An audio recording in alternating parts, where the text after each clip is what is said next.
नमस्कार मंडळी. कसा आहे मग? हाय की नाही एकदम जबरदस्त. दिसाय जेवढं भारी आहे, कराय तेवढं सोपं आहे. तर चला मग बघूया कसं बनवायचं.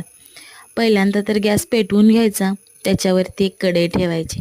कढई थोडीशी गरम झाली की त्यात अर्धी वाटी तूप घालायचं.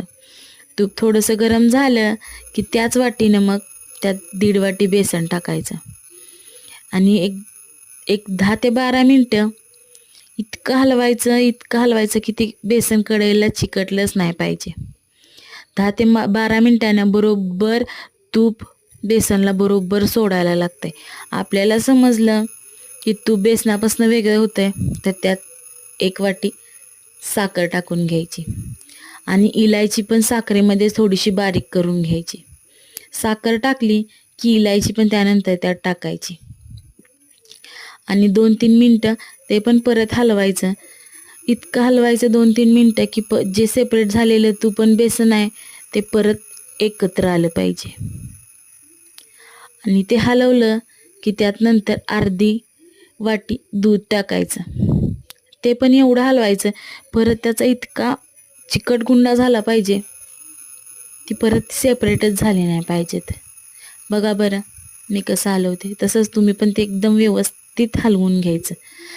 ते व्यवस्थित हलवून झालं की नंतर एका ताटामध्ये चारी बाजूनं ताटाला तूप लावून घ्यायचं. एकदम छान पद्धतीनं आपण ताटाला तूप लावून घेतलंय, त्याच ताटामध्ये जे मगाशी हलवलेलं मिश्रण होतं ते त्यात टाकायचं आणि हे सगळं करताना गरम असतानाच ते व्यवस्थित पसरवून घ्यायचं.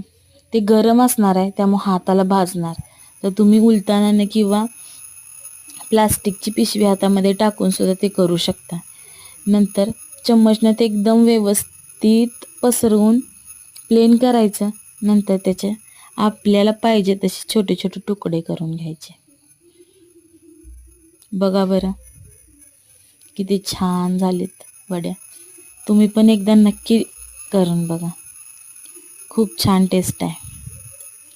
आणि माझ्या चॅनलला सबस्क्राईब नक्की करा बरं का. बाय.